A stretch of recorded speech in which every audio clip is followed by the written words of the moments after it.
Well, good afternoon, everyone. Welcome to the University of Saskatchewan's Indigenous Research Workshop Series. My name is Naomi Carrier, and I will be your moderator today. These workshops are designed to inform the broader USask community about the shifting landscape of Indigenous scholarship and to highlight equitable research within by Indigenous communities. It's a great honor to moderate today's discussion on the dimensions of ethical principles in Indigenous research.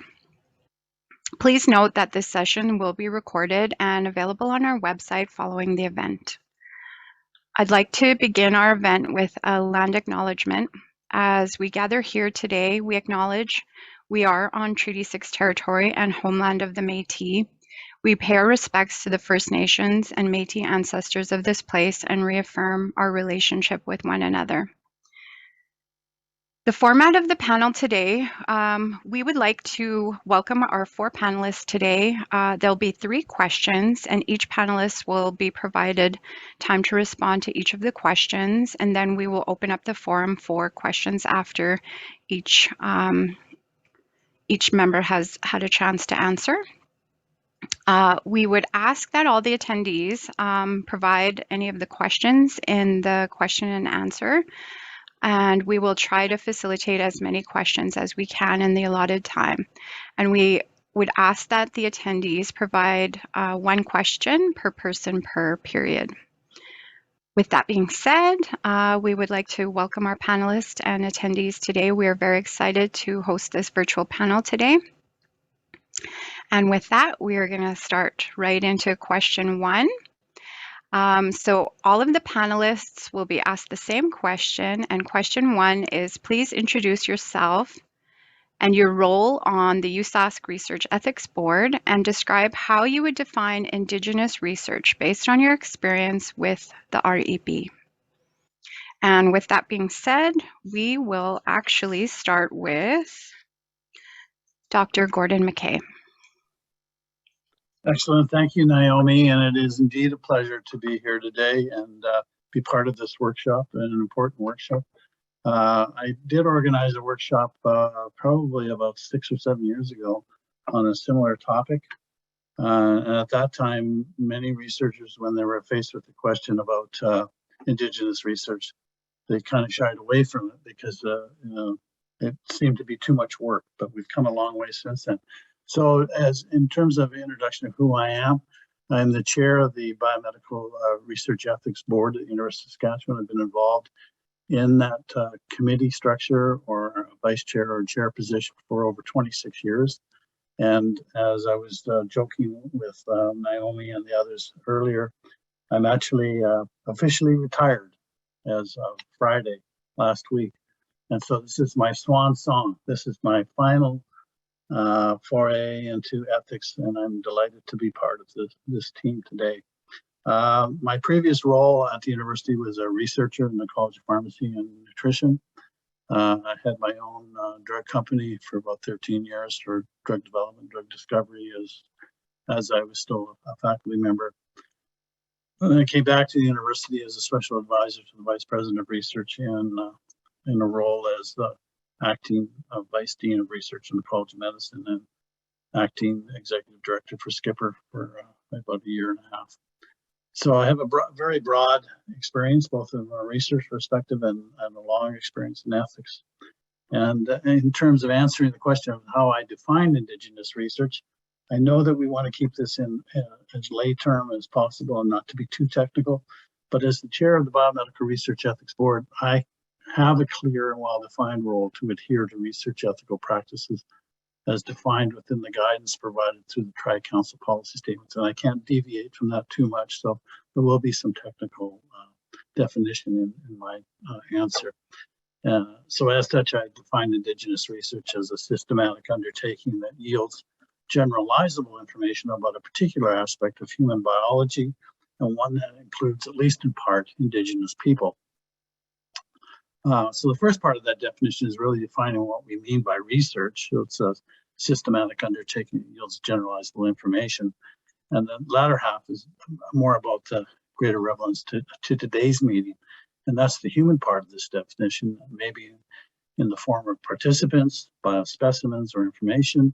And if the human part involves Indigenous origins, lands, thoughts, beliefs, or culture, then it becomes Indigenous research, at least in part.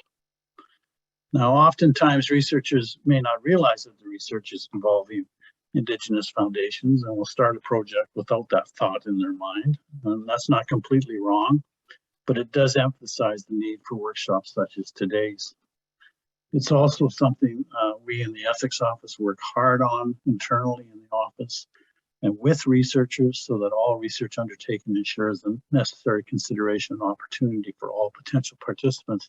So having said that, if there is ever a moment in time where you're wondering whether you need to consider your undertaking as being Indigenous research, you simply need to call the office, and we're more than happy to work with you and work with experts like we have on today's workshop panel. So let's consider a few examples of projects that clearly or less clearly have an Indigenous profile. In Saskatchewan, we all know that approximately 16% of the population is Indigenous, and so just based on statistics, potentially any human research may involve a similar presence in the participant cohort. Of course, there's things about the study-specific characteristics, and some disparity significantly affects this statistical evaluation. And to a great extent, geographic location will impact the potential involvement of Indigenous participants. Not all research conducted north of Saskatoon has an Indigenous component, but it must always be considered in every application. It's also evident that the research being conducted will have no impact whatsoever on ethnicity, but rather the outcomes. And the hypothesis being tested is devoid of any ethnicity attributes. That's also can occur. Conversely, projects originally undertaken with little regard to ethnicity or where assurances were given that ethnicity is not an important variable occasionally progress where ethnicity suddenly becomes an important variant. And when this happens, it's critical that this branch of the research halt until engagement with the Indigenous community can be sought and a full community engagement plan can be launched.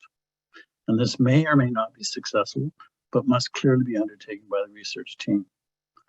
It's also critical in all research that approaches to dissemination of research findings are respectful of the participants and are undertaken in such a manner as to avoid stigmatization or group harm to any and all ethnicities or cultural groups. So that's my answer to defining, from the perspective of the ethics office, how we define Indigenous research.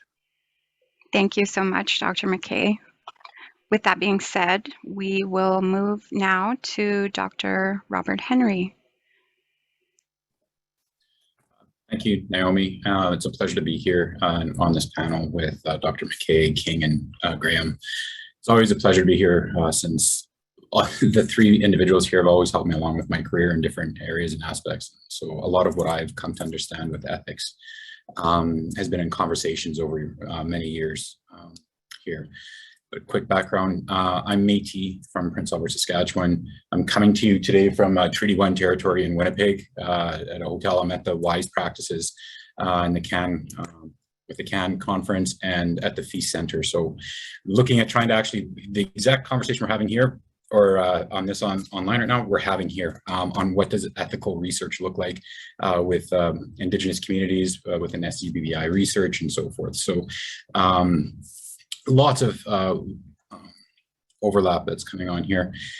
My background, I'm an assistant professor in the Department of Indigenous Studies. I'm also the director of the Mamawik-Kekiak and then Matawin Health Research Centers here at the University of Saskatchewan. And I'm also the most junior person here, but I've also been sat on two different ethics boards. I sat on the University of Calgary and the University of Saskatchewan here. And what got me interested in doing a lot of this was at the University of Calgary, they actually didn't have any Indigenous representation on their ethics board here. So this is one thing that I can say at the University of Saskatchewan that we are doing a little better, is that we do have Indigenous people sitting on the different ethics boards to bring in different perspectives, different ways of looking at it. So when the question came to me, like, what is Indigenous research? I'm going to use a very broad piece and let Dr. McKay's technical answer lead that way. But it's any research that's really being done in Indigenous communities with Indigenous peoples or with Indigenous knowledges. And what I mean by that is that if you're looking at conducting research, community engaged research, or even if you're taking clinical research and utilizing Indigenous tissues and cells, that's all Indigenous research. And so we need to really take into consideration how we engage in this. And question 2, we'll get to that a little bit. It's also, we need to be very careful when we look at this. There's issues of racism in language, and Dr. McKay hit on that a little bit. And we're seeing more in applications and at the ethics board, vague geographical language that's trying to move away or around the idea of engaging Indigenous communities. So we'll see northern research, or we'll see research within the child welfare system, or health research and suicidality, where Indigenous populations make up a sizable portion of those that will be within the study, but they'll try and generate it out. And the problem with that within certain areas is that people will make those linkages automatically to Indigenous peoples. And so we need to be, these are some of the questions and considerations we need to kind of talk about when we're looking at this. The other part too, one of the bullets that was given to us is it research that is conducted on Indigenous territorial lands? Well, if we're gonna actually take it that way, then every inch of Canada is that, because it's all Indigenous territory. And so if you're going to use that definition, if it's being done on Indigenous territories and lands, that's it. Remember, we're in the urban space. I do urban research. So we're here, it's not just remote and rural communities. And so there's these ideas that it's only an Indigenous community or Indigenous land. All of it is Indigenous land if we actually really want to engage in the TRC in these spaces. So when we see this, when we're engaging this, or what is Indigenous research, again, it's anything that's just used to improve, strengthen the Indigenous life worlds, communities, and knowledges. And anything that we're looking at doing should be done in collaboration with Indigenous peoples, communities, and stakeholders. And this will differ based on the project that's being done. Sometimes it's at a community level, sometimes it's at a higher government political level. But as an individual and as a researcher, you need to be able to make those distinctions. And when you're putting in the ethics, or you're looking at developing the ethics applications, really highlight why that relationship is necessary. Don't just plop in an Indigenous group in there and saying, here we go, here's our partner. Because when we look at it, we can actually begin to decipher, is it actually a meaningful relationship? And that goes back to the TCPS too, that we do have to be accountable to. So I'll leave that for there, and thank you. Excellent. Thank you so much, Dr. Henry. Next, we will ask Dr. Holly Graham. Thank you. My colleagues thankfully have covered much of what I was going to say, but I would just like to start with thank you very much for the invitation. I am Holly Graham. I'm a member of the Nishaw First Nation, Beosu-Awasis, and currently I'm an associate professor in the College of Nursing, and I also hold an Indigenous research chair. When I looked at much of what has been discussed, like all of Canada is Indigenous territory and whatnot, I was thinking about a definition, and it's really looking at, you have to have ethical in there. So for me, it was kind of as putting words together. Is ethical Indigenous research is like systematic inquiry that is culturally sensitive and appropriate, and that may be different depending where you are, whether you're working with Dene or Métis or say in my community Cree. That a person has the understanding and integration of TCPS Chapter 9 and OCAP principles, but this research also engages Indigenous persons or peoples as investigators or collaborators or partners, and it's really to extend knowledge in some capacity that is significant and beneficial for Indigenous peoples in their communities. And to me, that's really what it is. And to me, that's ideally the definition. But I think the problem or the challenges, as Dr. McKay mentioned, is we've come a long ways and we still have a ways to go. So in reality, I think many people are really beginning to get encouraged and interested in learning more about Indigenous research and moving in this path. So the reality is we're not there 100% of the time when we see the applications coming through ethics. And one of the things that I've really learned and I've watched as it evolved, I've been on the ethics board for several years, is how much more mentoring that's going on. So when applicants come forth and provide an application, and then there's some questions, really, mostly it's about some concern about some aspect of the project, and we come forward and we have these conversations, that there's this mentoring that goes on. And what I've witnessed is that researchers are very receptive and actually quite appreciative to this. So it has become much more of a mentorship model, I would say. And I think that it's really enhancing people's understanding and whatnot. So I would agree with everything that has been said. And often the concern, as in the past with research, is generalizations of knowledge about Indigenized people that may further stigmatize or perpetuate negative stereotypes. And I think that that has been problematic, historically speaking, about many things that have been written about Indigenous peoples. And when I'm saying Indigenous, I'm referring to First Nations, Métis, and Inuit peoples. But I think it's really important when we're talking about Indigenous research that it is clear in the researcher's mind what are the benefits of this proposed research and how will this directly and indirectly benefit the group of people we may be working with, or could be an organization, or could be First Nation band or whatnot.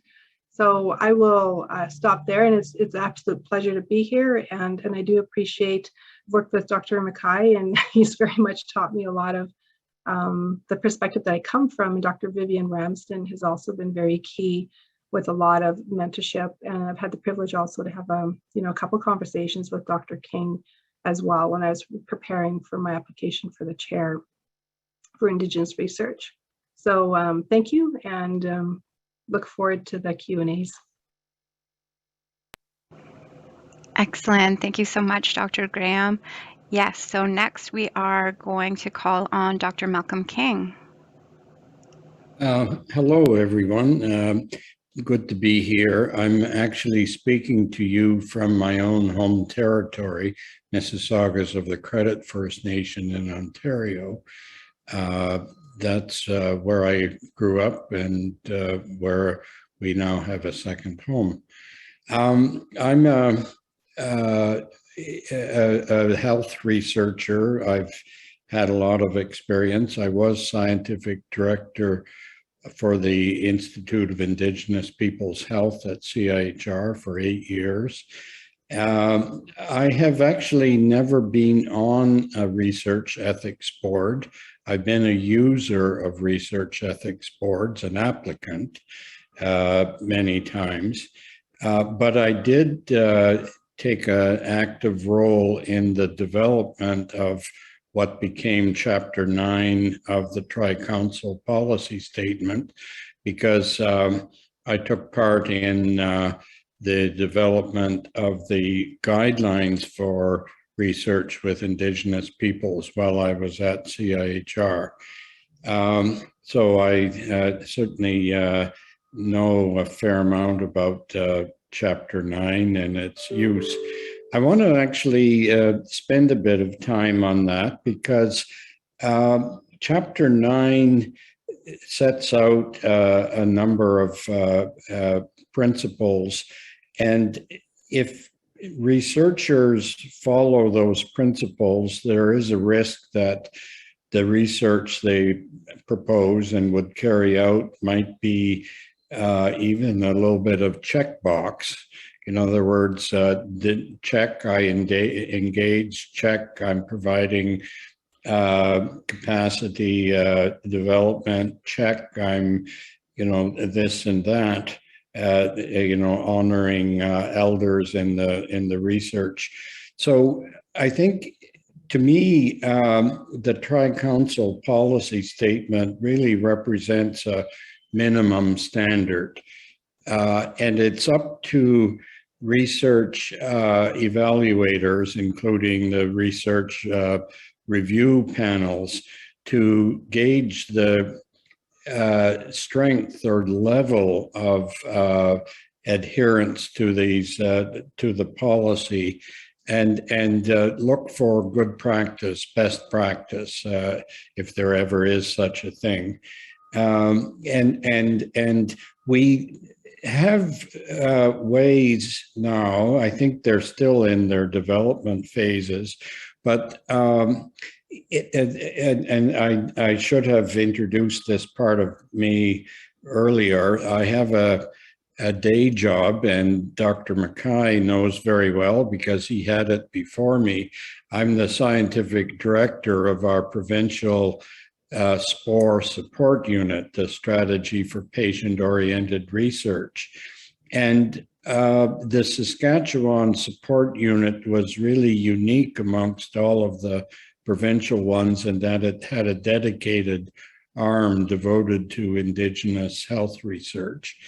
And we have developed evaluation tools to quantify the level of engagement. And I say this is not an easy thing to quantify something like that, but we have a tool called the PORLET. It's an acronym for Patient-Oriented Research Level of Engagement Tool that quantifies the degree of activity, the level of engagement of individuals taking part in research, from merely being consulted to really being at least in co-control. And then we also, and this one is more unique, our unit developed an IRLET, Indigenous Research Level of Engagement Tool, which attempts to quantify the level of engagement of communities in research. And this is very important in Indigenous research in general, that you have not only individual involvement, but also community involvement, and that this needs to be meaningful and active at all stages.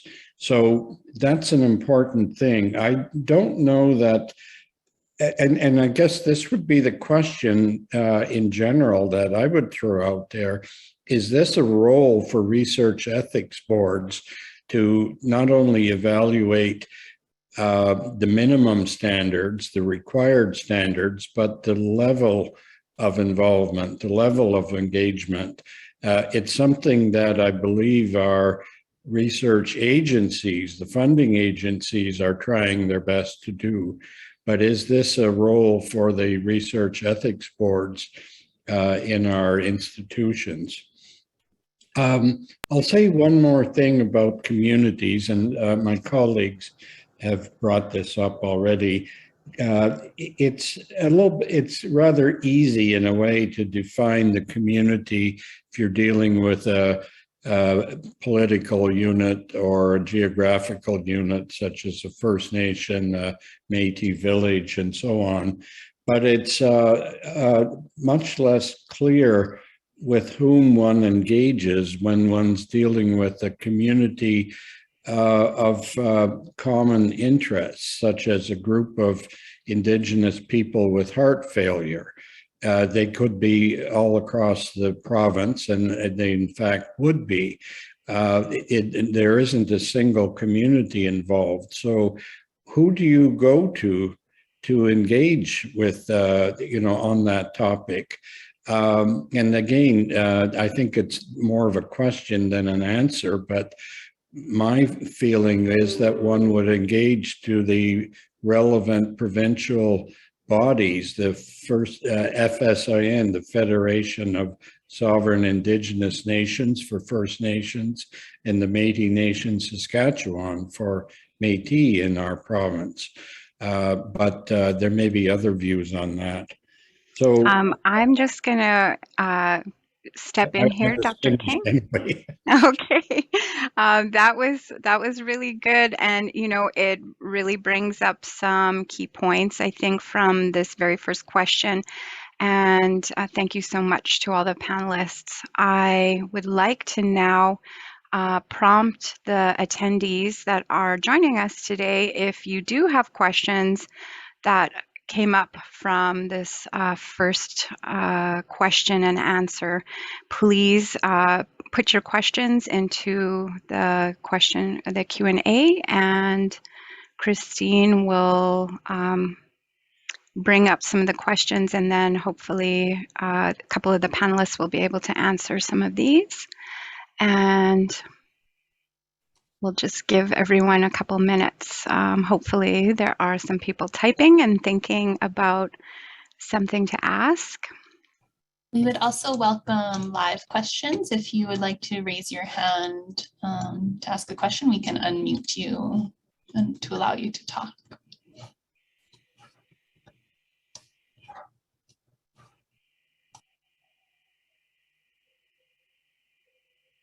I believe we have Corinne Berger, I'll allow that there. Okay, can you hear me? Yes, we can. Okay. So I was considering conducting research in the field of gambling and prevention of gambling disorder. Now, considering the number of the number of casinos there are in reservations in Saskatchewan, I thought that that might be a good direction to go. I don't know how to begin this and who I need to address first of all to start such a process, and if at all this is relevant. That was my question. Thank you, Corinne. I didn't think it's kind of open to any of our panelists if anyone has some thoughts for Corinne.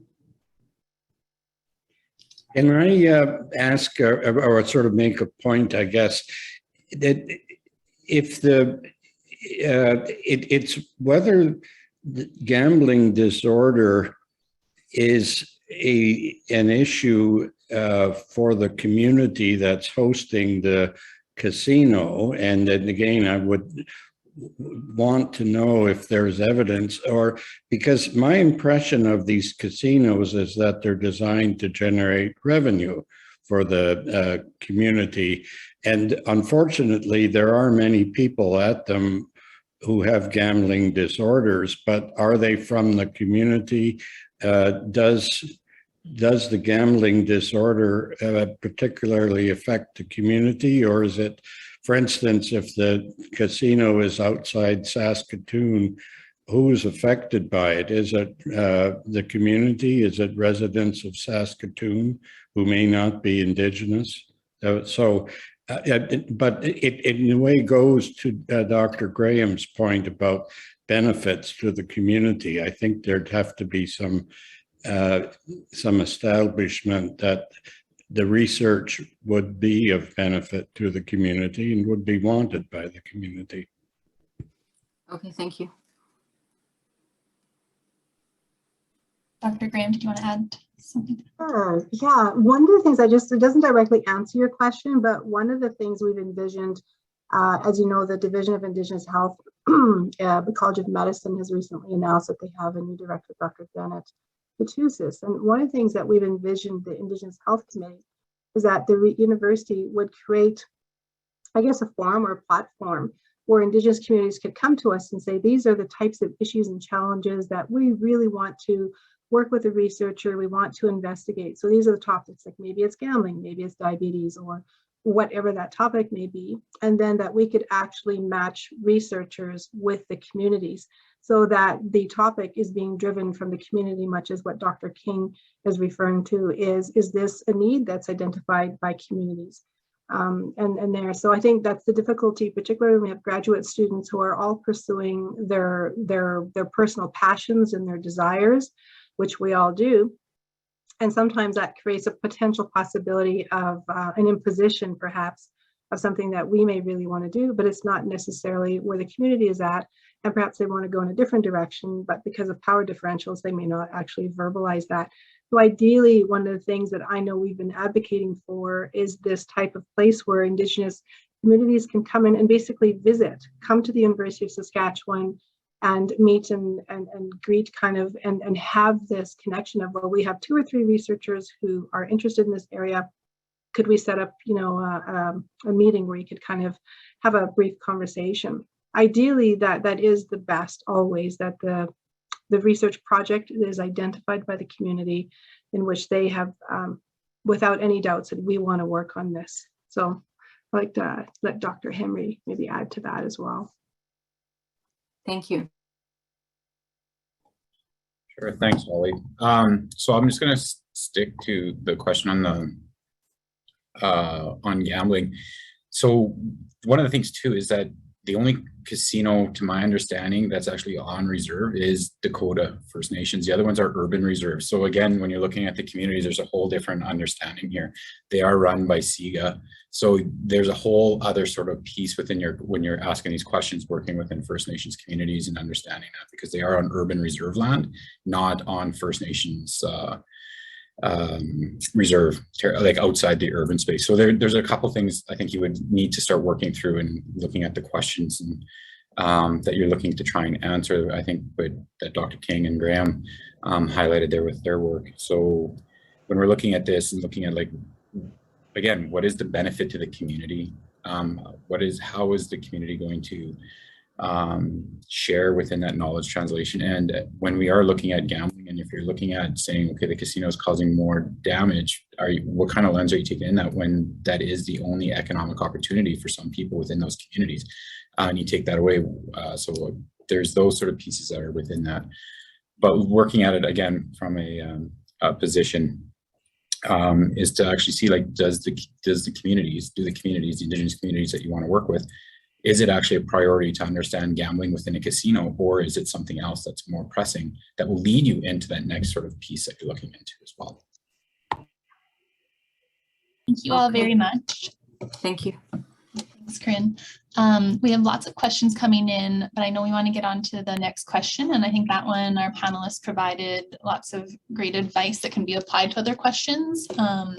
We will have more time for further questions towards the end of this session. So we'll try to address more there, but if we don't get to them all, we will try to compile a FAQ, a frequently asked questions list, and share them after the meeting. So Naomi, I think we'll move on to the next question for our panelists. Yes, thank you so much, Christine, and thank you for that question, Corinne.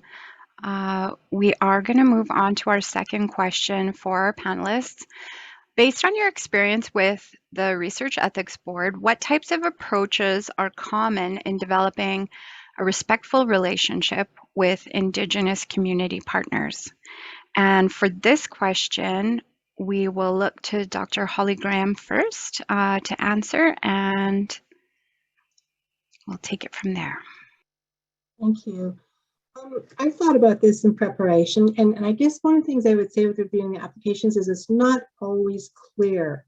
It's often a really good job is done of writing up the project and the partners and the collaborators, but oftentimes I find that missing. And sometimes that's one of the questions we ask when we meet with the researchers, whether it's virtually or in person, previous to COVID, is that. So I would say that that would be something that would be really important to highlight in the application, is to how did this relationship start and whatnot. And so I'm just, as I said, it's not always clear to me in the applications, and this is sometimes something that we do talk about and discuss, the implications of where that may go because of that.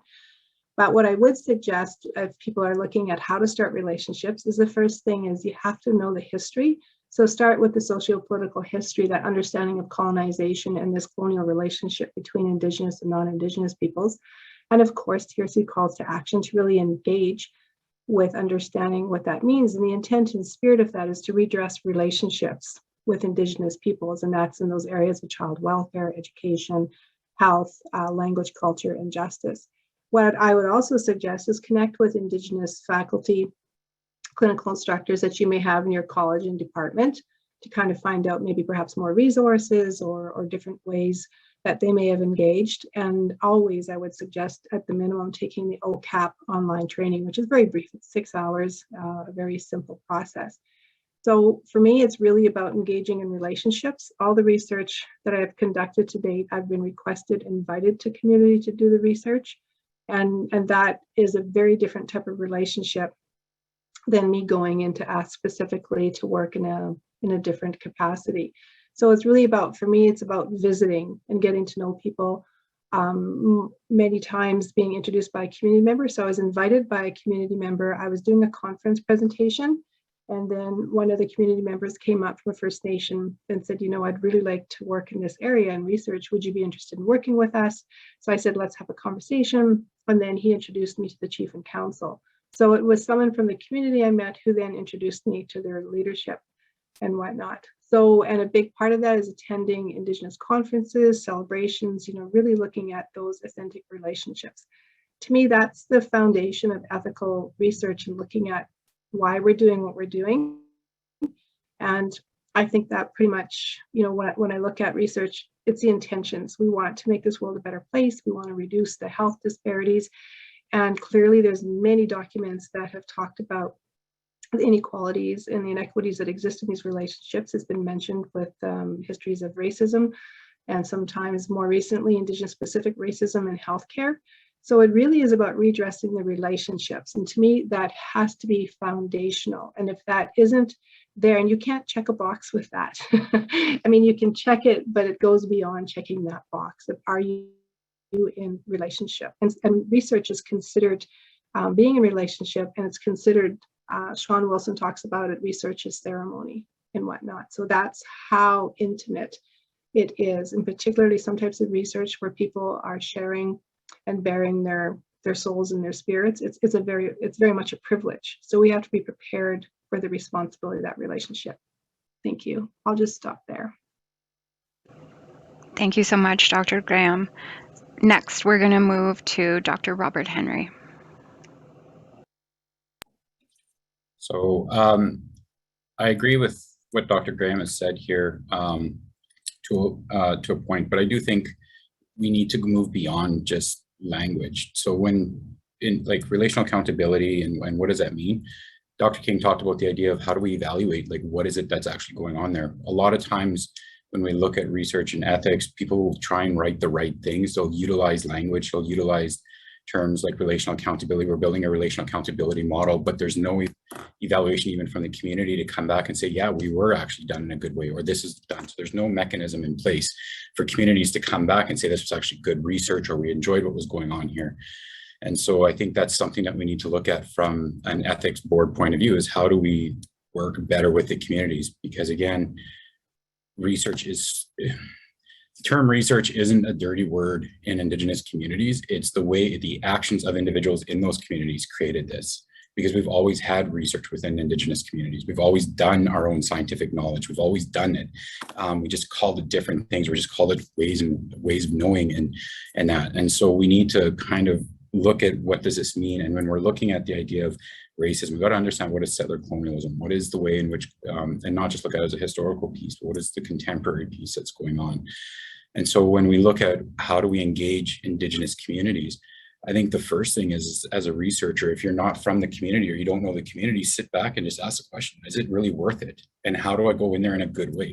So when Sean Wilson talks about the idea of research as ceremony, he's not talking about it as a spiritual sort of piece. He's talking that it's a process in which individuals engage in the community in a good way. So relational accountability, I utilize that in my research. Are we accountable within these spaces of respect, reciprocity, relevancy, responsibility? How do we understand our own power of going into those communities? So as myself, I'm a white coded Métis researcher. I can't just go in there and say, well, I have the exact same experiences as First Nations or Indigenous people who look darker than me. So I have to understand my own power imbalance that's going on within that. So all researchers need to begin to take that into consideration when we're working with these partnerships. But again, the best time to engage is at the beginning, before we actually even get the project moving forward, before we actually write that grant. We should have ethical relationships with our communities to make sure that the grant is actually being written in the way that they need it to. We need to get these letters of support in for our grants. Dr. King will tell you this, being from the IAPH, is the way in which working at CIHR, they need these letters to show that it's actually ethical engagement is coming in. It is a checkbox that has been put in, but at least it's one that started. And we can look at the letters and see, is it actually meaningful engagement that's been going on in here? And when we're working on the REB, a lot of times now, what I've seen come through is for researchers to actually begin to have a letter from the community to say, yes, we agree with this research to happen, to help the REB understand that the community is in agreement with what's going on here, because we're not all experts in every community or what's going on in communities. So when we look at this, I think when you need to contact ethics, if any time that you're unsure, I think you should be contacting the ethics committee. Just asking, like, how do we engage in this, or what's the way in doing this? And that's how I actually got on the ethics committee at the University of Calgary. I handed in a blank ethics application because there's nobody there that could understand Indigenous research. that was on that ethics, and I just handed it in, and I said, the grad student who was with me was like, what are you doing? I'm like, we're building a relationship with the ethics board. They don't understand what I'm trying to do. I'm just not going to go back and forth. Let's just go in there for a conversation. And that's what I try and tell people, that we have these conversations, the same conversations we should have with the community. What do you want to do? How do you want to go about doing it? Who is it that should be the best people that should be involved in this sort of space? It's easier for some projects than it is for national, international projects, but at the same time, there is a similar process. And that's what, when you read Sean Wilson and the individuals who try and highlight all the time, it is a similar process of engagement with communities, but doing it in a good way. And again, I think one of the things, and I'll end this here real quick, one of the things we really need to be careful of are pan-Indigenous ceremonial aspects going into community. Not every Indigenous community utilizes tobacco. Not every community follows the same ceremonial aspects. And sometimes when you go in there and you say, here's the tobacco, let's start this agreement, in some communities it might be offensive. So you actually have to know your community before you're going in there, and not just saying, we're going to gift tobacco. And that's where we begin to see the real issues of if people are actually engaged meaningfully with Indigenous communities. So I'll just leave it with that. Thank you so much, Dr. Henry. Next, we're going to move to Dr. Malcolm King. Well, my colleagues have certainly brought up a number of good points.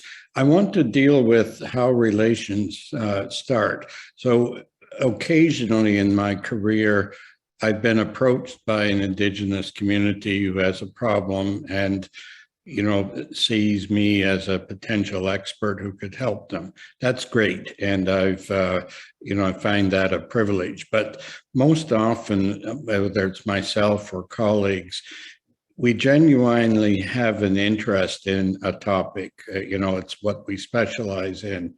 And we go to a community and say, are you interested? We understand this is an issue, whether it is or even not.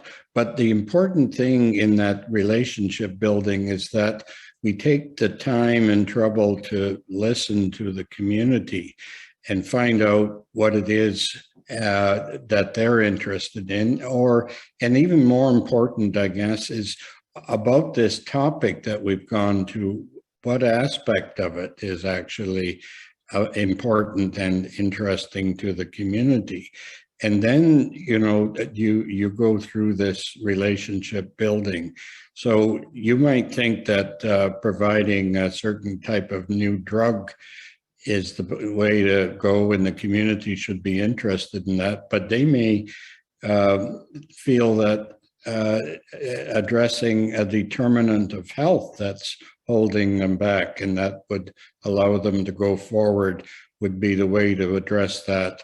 And so you need to come to this mutual understanding, and that it does bring up an important area that we all should know about, which is the concept of ethical space developed by our elder from Sturgeon Lake, Willie Ermine.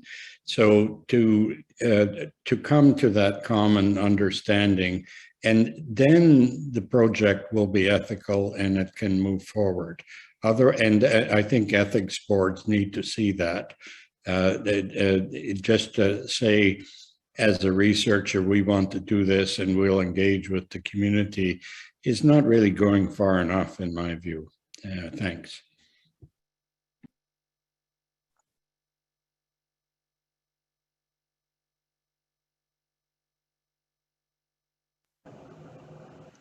Thank you so much, Dr. King. We will now go to Dr. Gordon McKay. Thank you, Naomi, and thank you, colleagues. We're very blessed to have Dr. King, Dr. Henry, and Dr. Graham as part of the ethics efforts at the University of Saskatchewan. And there are others like IPHRC and the leadership within Skipper. So we've come a long ways, but we're a long ways from being where we need to be. I mentioned earlier during the introduction about a workshop we held on how to conduct community engagement with Indigenous peoples, we brought 3 leading researchers into that discussion. And prior to that, when we talked with researchers who were naive to community engagement, and we tried to explain to them some of the things you need to do, the response we often got was, maybe we'll leave that part out for now. And it was moving research in absolutely the opposite direction where it needed to go. It was too easy to say, we won't engage with Indigenous groups. So we've come a long way since then, and it's mostly to do with people like Bobby Henry, Holly Graham, and Malcolm King. So in answer to the question of, well, what are the approaches that are common in developing respectful relationships with Indigenous communities and partners? From my perspective, having been on the ethics board for 26 years, the strongest research programs with an Indigenous focus are those that have long-standing relationships with individuals, communities, and Indigenous organizations. And these groups started their relationships years earlier, and they continue to maintain those relationships through personal contact and active communication. That's not described in TCPS2. That's not a checkbox. That's about humanity and about treating people respectfully. Both the community members and the research team members attend events in the community. They invite Indigenous representatives to research meetings and town halls to speak to the research agenda.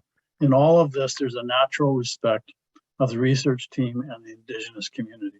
When that happens, those are the strongest focused relationships involving Indigenous research. Now, I can give you some examples. There's a study that was recently reviewed and approved where the community is now celebrating the outcomes and participation of the research team with participants at a cultural event. So when they're bringing your research findings to a cultural event within their own community, you know you're doing something right. Wherever possible, people within a community are hired as part of the research team. That's important. It gives something back to the community. It builds some infrastructure and it cements the importance of research within that community. So places like Sturgeon Lake, that's happened, and they're very successful with community engagement and with research in that community. Senior leadership from the community are often invited to be part of the research planning team. And when this happens, there's a synergistic evolution that further builds within the community and beyond about opportunity, and the how-to begins to evolve. How to engage begins to evolve. New researchers need to seek out Indigenous contacts, and Dr. King and Holly and Dr. Henry spoke to that, to find others who can introduce them to potential communities. One of the first questions should be focused on what the community would like to achieve in conducting their research, not the researchers coming into the community and saying, this is what I'd like to do, but turn that question the other way around. What would the community like to do? Oftentimes, new researchers are a loss of who, how, when, and where to go to find researchers with interest and expertise to become involved. Holly spoke about this a little bit earlier in the previous question about bringing community leadership into the university, into a safe place where they can talk to researchers and find out who's doing what. Many communities are beginning to build their own ethics offices to vet research proposals, but often those offices lack certain infrastructure to fully meet ethics compliance standards. An ethics office such as the University of Saskatchewan are very willing to help and guide in such ventures, but this too requires connections and communications. Today's workshop will hopefully begin to open some of these lines of communication and should be contacted to provide suggestions and contact information as early as possible in the research program. The exploration around funding and ethics can always be undertaken in advance of any formal partnership. However, such processes of application will require solid evidence that a partnership is indeed in the works. So things like, and Bobby talked about this, letters of support, clear evidence of consultation, communication of Indigenous leadership, representation within the research team of Indigenous members who actually are from that community and have a vested interest in that community, and others with experience in working with Indigenous communities and individuals are all good examples. So that's some idea of what it takes to build a respectful relationship with Indigenous community partners. I'll leave it there. Looking forward to the questions and answers. Thank you so much, Dr. McKay.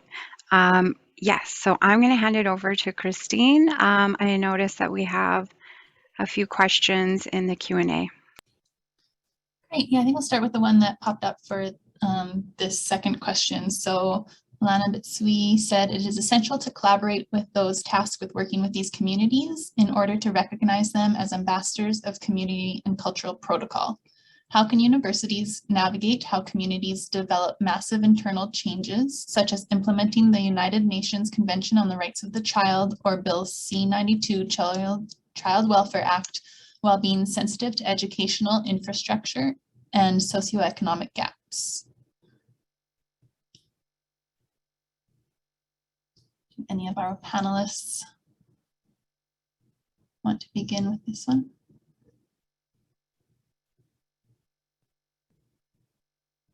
I'll take a stab at it and then I'll let the experts answer the real question. Like anybody else, we would bring in who we feel are the experts in the field to try to help answer those questions. So the ethics office certainly doesn't have all the answers. We're here as a service to facilitate research, but we have a community that surrounds us with a lot of expertise. And it's not just the community of the University of Saskatchewan, but also Sask Poly, University of Regina, and others who can help us with answers to questions like that. We have those people that are knowledgeable in law, that are committee members, who can help us answer that. We are fortunate that we have a College of Law at the University of Saskatchewan. So that's the kind of approach I would take, is I would gather the experts, have the communication, have the discussions, and then try to formulate a path to move forward with in difficult changing times like that.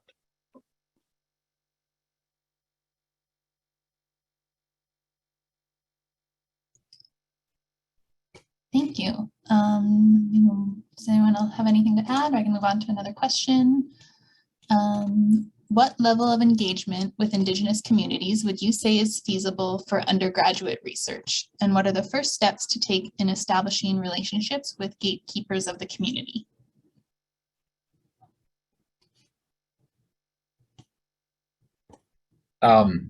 So I'll do this for what level of engagement with Indigenous communities would you say is feasible? You can't, what we're talking, I think what Dr. Graham and King and I are talking about, you can't actually do that sort of engagement at an undergraduate level. And this is where I think what needs to happen at the university for instructors and for those teaching methods classes, and you want to engage in these sort of things to get people to train them. And Dr. M talked about the mentorship, and Dr. King is a mentor of mine way back in the day.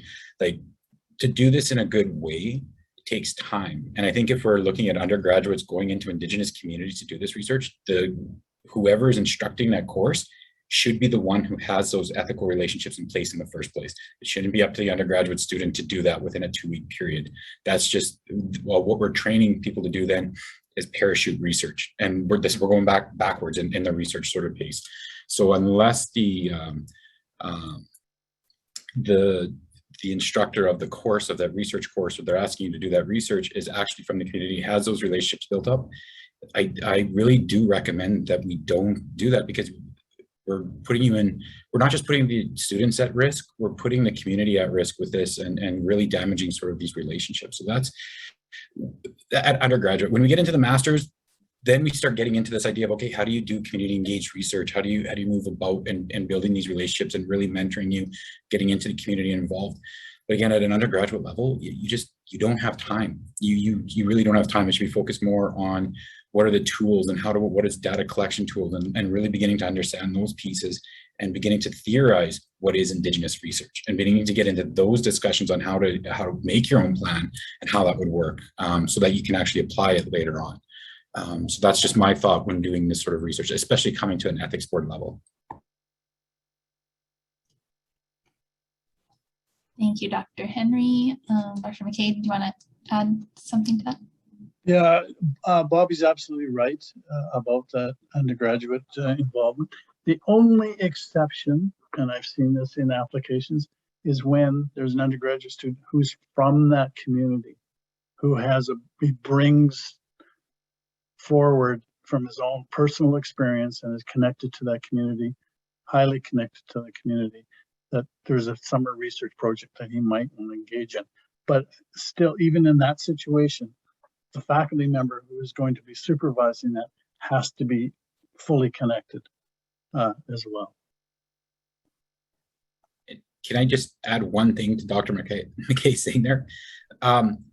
What we do see as well on the ethics board that I've seen come through is that some researchers will find somebody from the community and just slap them in there in order to get into the community, and they utilize that. And that is unethical on the researcher's point of view.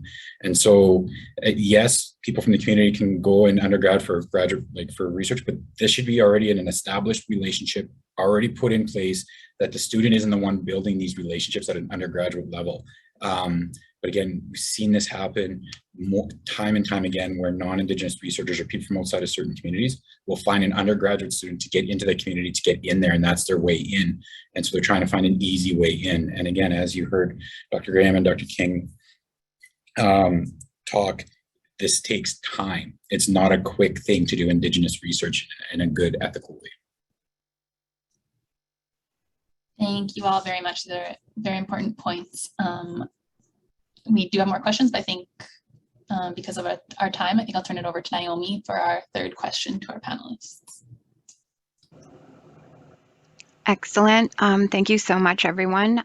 We are going to move on to question 3 for our panel. And I just want to say before we move on that we do have some questions that are popping up. If there is extra time at the end of this third question, we will try and answer as many questions as we can. And beyond 2:30, if people are still available, we will try and answer as many questions as we can.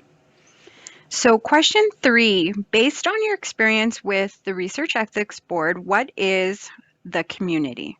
And what is it meant when research is co-developed with and by the community? For this first question, or for this third question, we're going to look to Dr. Robert Henry first.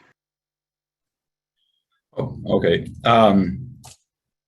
So I'm just going to talk about my own experience here to give an example of what this is. So I don't engage in community-based research. I engage in community-engaged research. I think it's a different way of philosophy, methodology of doing that. And so when we look at this and building this, my research projects are working with the community, outward from the community. It's about going in, having conversations with the community partners, finding out what's going on, how they would like to engage in the research, and how do we move forward with that in a specific way. And then I try and utilize all of that knowledge and bring it back into the ethics boards and the applications and everything moving forward. So there is a process in order to do that. And I think Indigenous studies as a discipline has a pathway in order to engage in that. And so we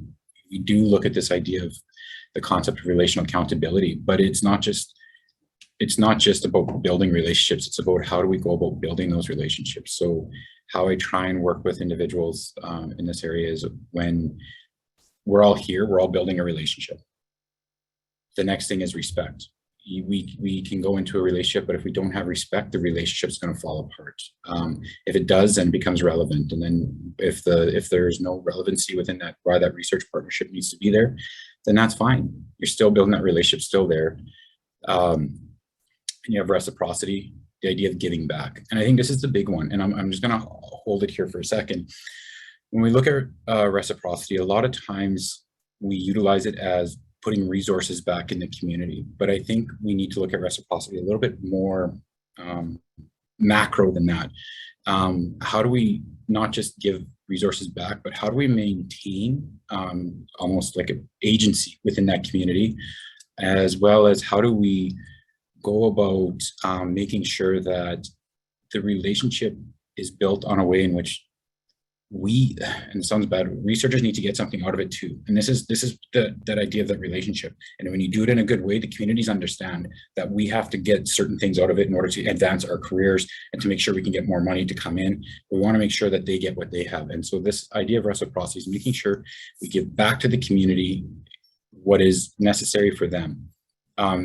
This is the idea when we look at Sean Wilson's work, or we look at Kaukonen and others, the idea of gift giving. This is the idea of the gift, that what is the gift that's going back and forth? We talk about knowledge transfer, knowledge translation going back and forth. So it's not always about economic reciprocity going back. There has to be a knowledge transfer. So I think that level is really important. The final one is the idea of responsibility. And I think this is where we can start looking at policies such as OCAP. What does OCAP mean? And it's that responsibility, ownership, control, access, possession. Now that's for First Nations. And we are developing, myself, well, Dr. Tate and the Mama-Wikekiak Center are, and in partnership with M&S, are developing the Métis data governance principles, which will be coming here, and we're going to be putting it forward for the researchers at the university to begin to understand, okay, how do we do, we have OCAP over here, Métis data governance over here. How does these work, and how do they, what are the similarities, but what is it that's different about doing research with Métis communities versus First Nations communities? And all of that. But the idea of responsibility is something about, is what builds, and from what Dr. McKay, King, and Graham have said right now, it's that idea that if you do everything in a good way, that you'll be coming back, and the research builds on itself, and you'll be coming back, you'll be invited back into the community. You'll be invited to give those presentations in the community about the data or the research outcomes that were there. People will be excited to come in and be a part of it. They'll be coming back to you and asking you, well, we're working with this person, they didn't do it this way, how do we go about doing this? And they're asking you for advice. And as an Indigenous, as a Métis researcher, to me, that's the biggest compliment when I know that this is going right and that it's ethically sound, is that when the community comes back, even when we have no partnership or an MOU in place, that they trust me. And to me, that's where we're getting at. And that's where I want to see other researchers get to. And I believe, and I know that it's not really on the RED's radar, but again, I think that's one way of how do we evaluate good research within Indigenous communities, because we do need to build these relationships that have happened, that have been fractured over time. So I'll leave it at that. Thank you. Thank you so much, Dr. Henry. Next, we will look to Dr. Malcolm King. Yeah, I want to talk about co-development of research, and I agree with Dr. Henry that we should be talking about community engaged research, not based. So co-development is probably never an even kind of thing. You know, there's push and pull to it, and there may be times where the researchers, university-based researchers, are leading, and there will be times, and hopefully there are times, where the community is leading. These often occur at implementation points in a research project. It's not just a one-off thing. You know, you might start off studying a particular topic, and then the research will lead to another topic. And I've seen this happen where in a good way, the community realizes the value of what was found in the first phase of the research. And for instance, the need for better housing, when it started off with a respiratory disease project, and then it leads to a housing project where now the community are the most active leaders, and so on. But it all goes back to relationships, respect, and certainly the idea of listening to each other, the ethical space of engagement that Willie Ermine talks about. Thanks. Thank you so much, Dr. King. Next, we'll look to Dr. Holly Graham.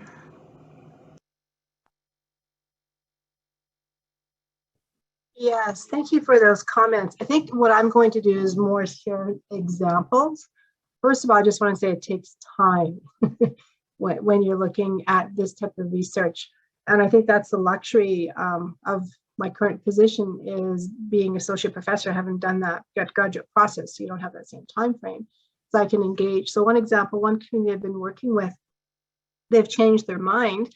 And I should have been able to put in ethics application, but now they've changed the process. So it takes time. I just want to start with that. I think what's really important is giving some examples. So when we talk about co-creation, I remember it'd be about 10 years ago, and I invited Chief and Council to the SHERF annual awards that they have, the Saute Awards. And I remember one of the people from SHERF saying, "Who invited the First Nations people?" He kind of whispered in my ear when I came up, and I said, "I did." He goes, "What a great idea," and whatnot. So just, having that, not just sharing the co-creation of the project, but sharing the co-knowledge translation, the co-authorship, and even the data analysis. I think that Dr. Judith Bartlett, who's a Métis physician, has an excellent process. It's called Collective Consensual Data Analytic Procedure. And you can take 20 to 30 people, and we've actually done this with one of my graduate students. We were looking at culturally safe birthing for Indigenous women here in Saskatchewan. And so we had some of the mothers, the participants in the study, we had researchers, we had physicians, we had graduate students. And we used this process where we all spent the day together and we looked at all the data and then collectively categorized where we thought that it fit. That would be one way where you can introduce undergraduate students to looking at an experience of what it might be like to do Indigenous research, where they're certainly not leaders or facilitating, but they're merely being mentored into the process. Another example for knowledge translation, we look at authorship. Many of us publish in I guess I just want to say we publish in places that most people are never going to read these articles. So open access is certainly more advantageous because community members can access that. But one example that we just finished is with oral health. And we did the same project with in Thundershaw First Nation, where I'm from, but also in Malash, and created these books. And these books are really photographs. They have photographs of community members and their children.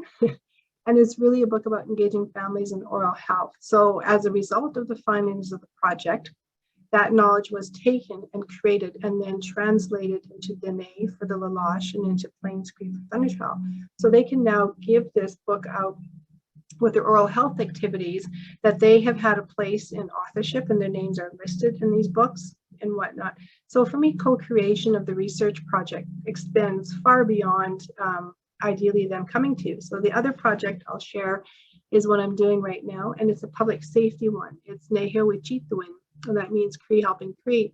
So two elders, one from Little Pine and one from Palmaker, approached me. They called me up and said, "Could you meet with us in North Battleford? We want to talk to you." They had both attended the residential school with my mother, so they knew my family, knew my relatives. They said, "We want you to write this grant." So I said, sure. So we sat down, wrote the grant. I only had 4 weeks because it was something that just come to their attention, and we were awarded. It's a $2.5 million grant over 5 years. So, and it was through public safety. And so what that meant was when we were selected, then we had to do a template, which meant go back to the community. So we spent 6 weekends in a row meeting in a casino in North Battleford, basically working together what this would look like. And it was absolutely so rewarding because essentially I was sitting back, writing down their ideas. So everything that they wanted to do in this project came from the community, their ideas.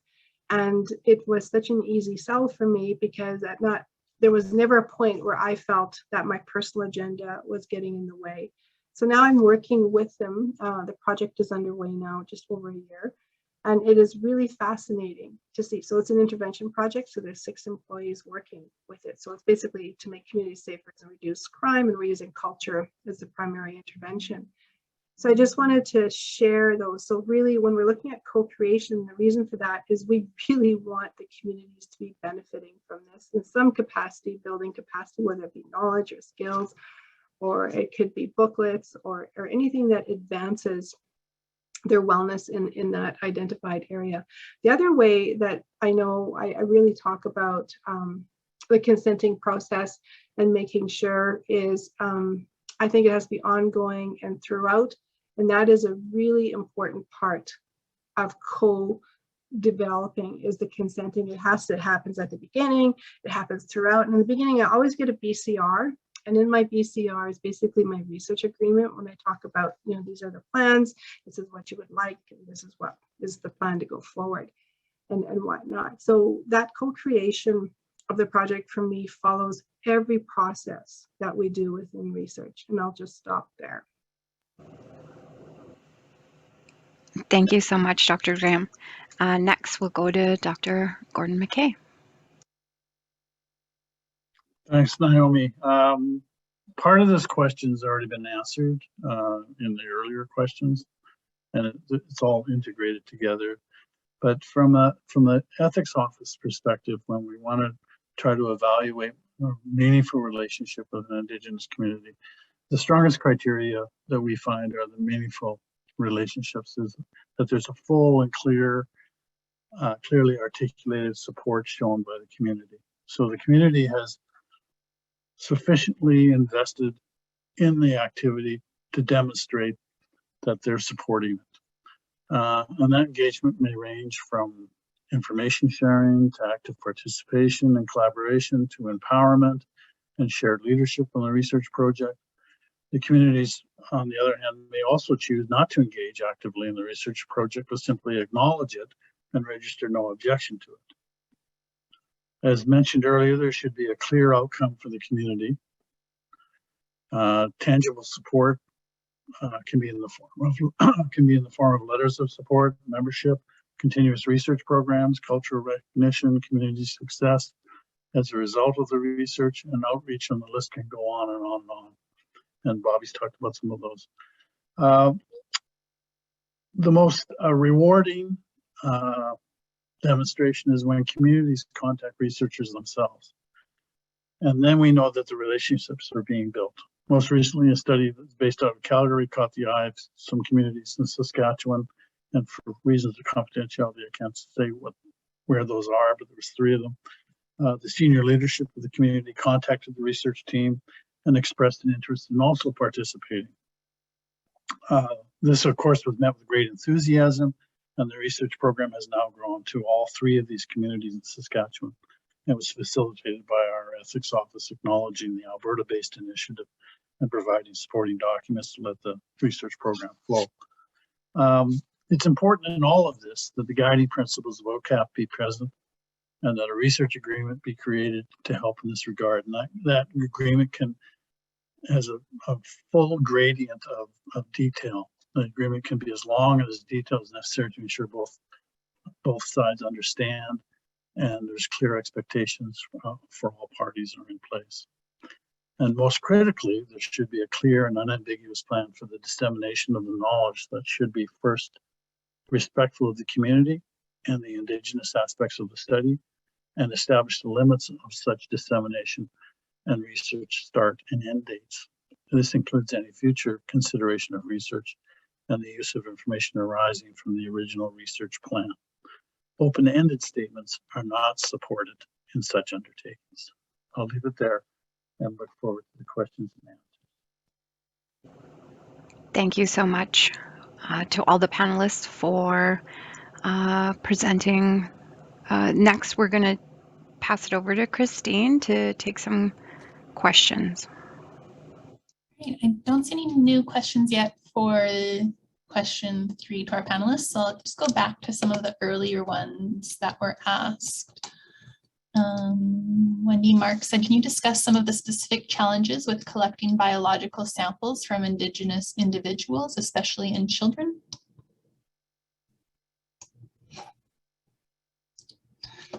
Dr. King? Well, let me start, especially with the children part, because, and this is not just an Indigenous question, but really a much more general one, because I think ethics boards, and Dr. McKay could correct me, but they would look to the guardians, the parents of the children, for the permissions needed to collect those biological samples. And I'm not sure where that transition to independence would occur, but certainly for young children, it would be the parents normally. But then when the children, and these samples then tend to get preserved in freezers for a long time, and the child grows up, who then has authority over what happens to that sample? You know, does the researcher, even if they got approval to do a specific thing from the parents, can they actually continue to do that kind of research when the child turns 16 or 18 or whatever it is? So it's not an easy question, and I don't think it's unique at all to Indigenous communities, this aspect of it. The Indigenous aspects, and it would apply to other groups. I come from a small reserve. Half the people on my reserve, I guess, are cousins of some kind. And, you know, if a researcher comes in and gets permission from 3 of my cousins to collect biological samples and analyze them and publish the results, well, they've got information on me, whether I took part or not, whether I wanted it or not. So there has to be a community engagement and a community agreement, in my view, on this, and it probably applies to members, to other communities, not just Indigenous communities, but certainly it's something that my community would want to have considered, not just the individuals involved. Thank you. Dr. McKay, do you want to add something?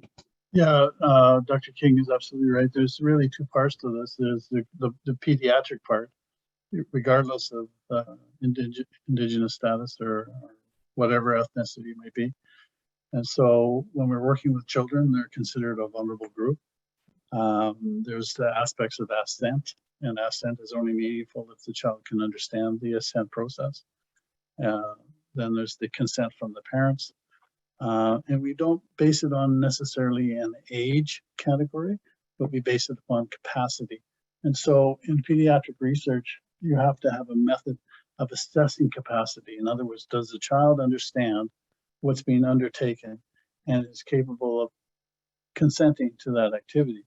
And so we have children that are aligned along an entire gradient of, even when they're 20 years old, they probably aren't really aware of fully what they're agreeing to, down to children that are fully emancipated when they're 12 years old and have the capacity. So that assent process and that capacity evaluation process has to be there in that application for obtaining specimens from children. Now, having said that, when it comes to Indigenous pediatric research, we have to consider the individual's rights and ethical aspects, but also the cultural aspects and the broader aspects that Dr. King talked about in terms of genomics, or understanding of an aspect of Indigenous biomedical research that will have impacts on the greater community. And so then the community engagement piece is highly critical. So all of this gets factored into the review process. And the questions are asked through the process of notice of ethical review to respond to these questions. And then if we need to, we have ad hoc members that we can help us address has it been an adequate answer to those questions or not. But it's a good question. It's not an easy question, but it's all doable, and it can be all doable through interactive interaction with the ethics office, with the experts in the field, and the community itself. Great, thank you very much. Next, Jasmine Redford had said, how do these ethics and approaches apply in your estimation to research in Indigenous creative fields like literature and the visual arts?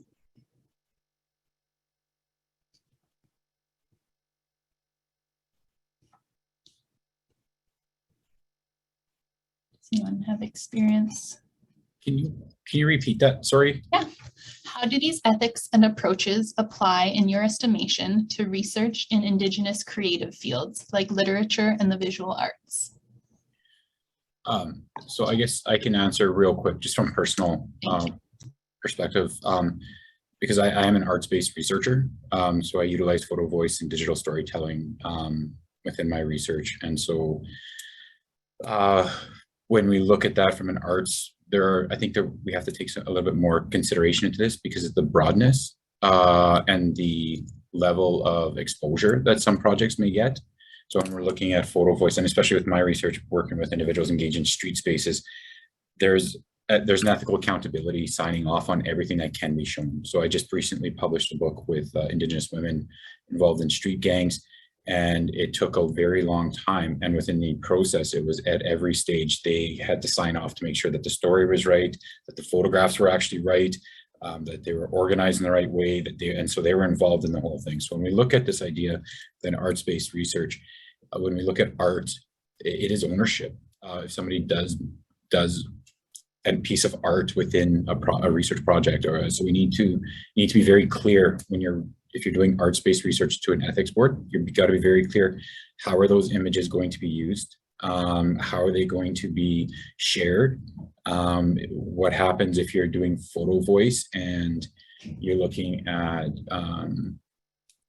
diabetes, or you're looking at trauma and they're taking photographs of unsafe spaces? What are the ethics involved in that, and in getting the child welfare system involved within Indigenous spaces? So as a researcher, we really need to be careful on the method that you're utilizing. And just because arts-based research sounds like a fun method, it has to be very careful on making sure that you're doing it in a good way, that you're not putting them at greater risk, and you're making sure that you have the ethical consideration saying, do not take pictures of certain things because this can be an outcome that can happen. When it gets into the literature, and you're doing literature review, or you're looking at humanities more, those sort of pieces don't really come to the ethics board very often, unless you're working directly with the artist or the author in hand and within an interview sort of space.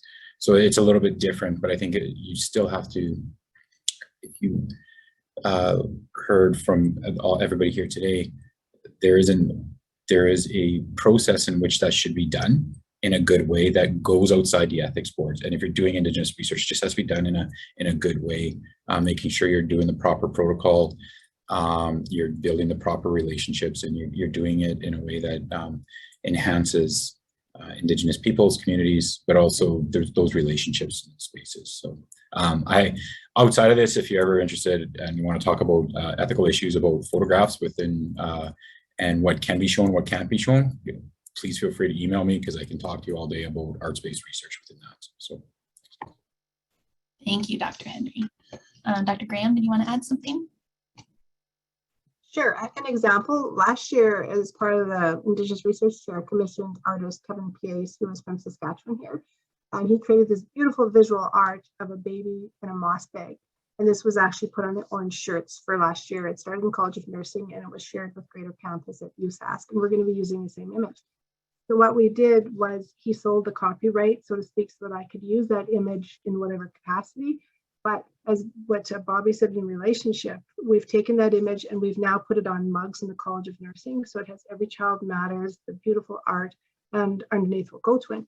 But what I do before we do everything is I call Kevin and I have a conversation with him and say, what do you think about this? You know, how do you feel about this? This is what it would be looking like.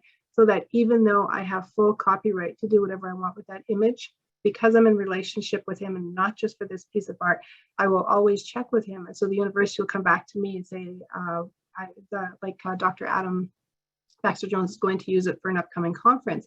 And so we check with the artist. So it doesn't just end when that project ends, because this is his art. And I see that he is ownership, even though he may have signed the legal things. If you're in relationship and looking at the best outcomes, it's not limited, I would say, by an agreement. To me, it's in any capacity that I use that art. And it's a plug for buying the orange t-shirt, because it'll be the same one this fall. Thank you both very much for sharing that information. Lots to consider there. Next, earlier after question 1, Kara Spencer said, following up on Dr. King's point, how or who do we engage Indigenous leadership for research with urban Indigenous individuals? I think you'd started to talk about that, Dr. King. Well, yes, I feel obliged to start here. Good question.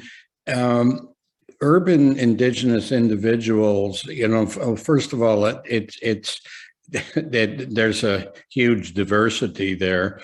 You could be working as I think Dr. Spence probably knows, with the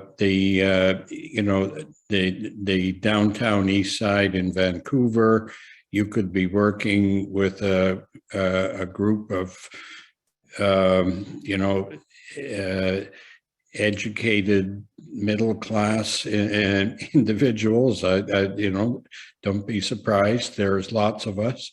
So I guess you need to find leaders of the group that you want to engage with, and that's sometimes not easy to find. Sometimes, though, it is. There are natural leaders in many communities, including at-risk communities who you can engage with. But and I had talked about this earlier. It's then very hard to define the community. I mean, the ethics board will look for a support letter from a community, but it may not be the relevant nearest reserve. That may not be of interest to them, the research topic. You have to, I think, in a way, use your imagination, but it is important that there be genuine engagement, despite everything I've said, genuine engagement, meaningful engagement with a group. And I think the Research Ethics Board has every right to ask for evidence that has happened. Anyway, I'm happy to hear other views from my colleagues.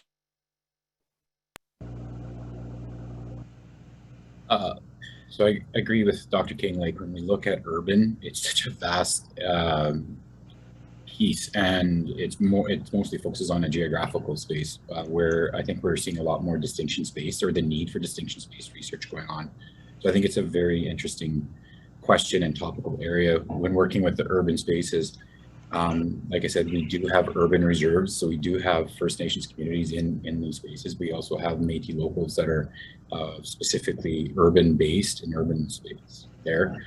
But again, I think a lot of it depends when you're talking about urban is the question or the research that you're looking into. So when I'm in Winnipeg here, I set up, what I did is I worked with an organization who works with street spaces, and then I brought the people who are part of that organization together and brought them together to ask about research and to build that relationship and to slowly go over that.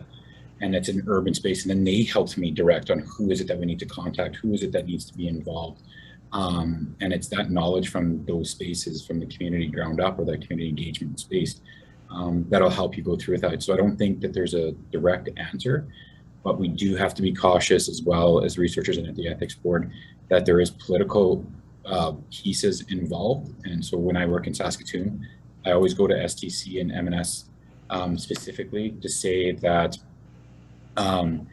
this research is being done in the urban space, and you'll have a report, or the policies that, or whatever is developed, the final report, you'll see this and be brought in order to try and help those urban community or your citizens in the urban spaces. So that's how I try and engage within those sort of spaces.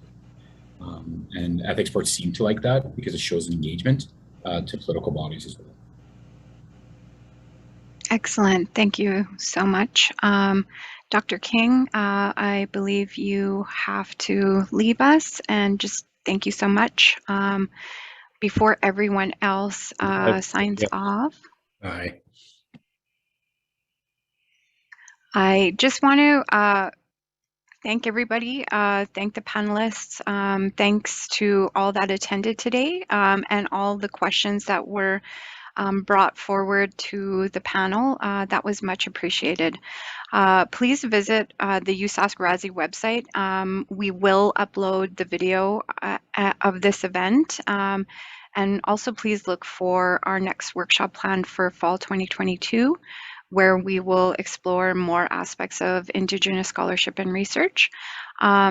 Just please be advised, I know we didn't get a chance to answer all the questions from today's event, but if there are any opportunities to connect, we will send out an email via Eventbrite to all the attendees, and we can definitely work towards following up with any unanswered questions.